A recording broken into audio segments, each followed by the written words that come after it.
First things first, hi, I love you. Thanks for all your support. But seriously, I wanted to make this follow-up video not just to thank everyone who has followed me in the last day or so, but also, for your incredibly kind words. I could have lost everything, and I still could. And having folks see that and see the risk that folks who, not all of us have the privilege to do that, because it is a privilege still to risk everything you've ever known. I would be homeless, just to be so serious. I would lose everything. But I did it because it's more important to me to call out neo-Nazism and the sympathizing when I see it than it is to have income from somebody that would espouse neo-Nazi beliefs. I wanted to say a couple things. First, I'll never get over the sadness allegations. I'll never get over them, and that's perfectly okay with me, because the second thing that I wanted to say is I'm seeing a lot of comments from folks complimenting me on my professionalism and my rationality and my calmness and whatnot. And while I appreciate all of those things, it's of the utmost importance to me as an expert in identities, relationships, technologies, and systems of power, and a critic of colonialism and capitalism, that I remind folks that the strength that I have, the courage that I have, doesn't come from superiorizing logic over embodied emotion and knowledge.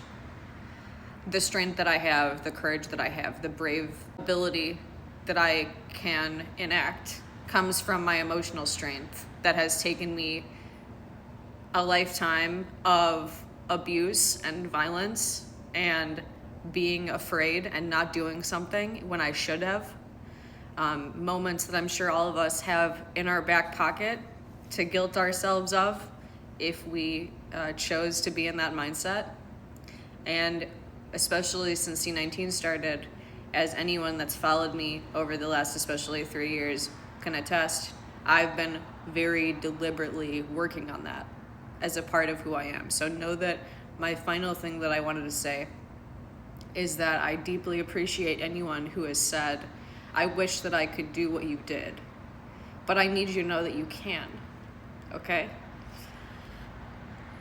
There is an immense strength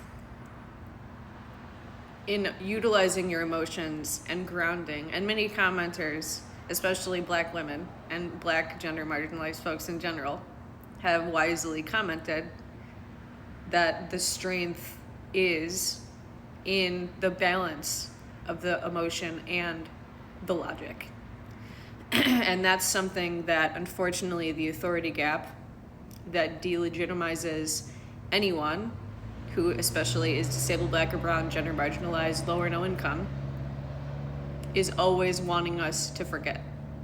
It wants us to weaponize ableisms. It wants us to weaponize racisms. It wants us to weaponize cis heterosexisms. It wants us to weaponize all other forms of discrimination that it's concocted to divide and conquer us and divert our attention away from the billionaire class that owns everything and reinforces colonial capitalist logics that are catalyzing the climate apocalypse.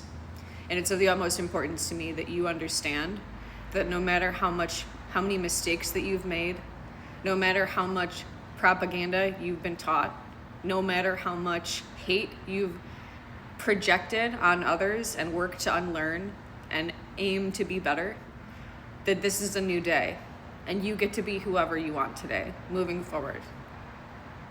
And to remember to hold on to the strength of your heart, because that's really what we need moving forward to heal from the intergenerational trauma that colonial capitalism continues to invoke on all of us while we fight for liberation for all and regenerate our ecological symbiosis in ways that colonial capitalism profits from the destruction of.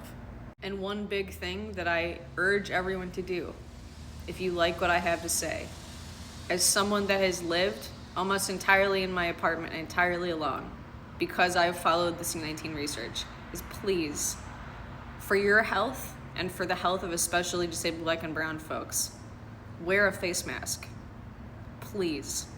That is an act of anti-eugenics and an act of being against fascism.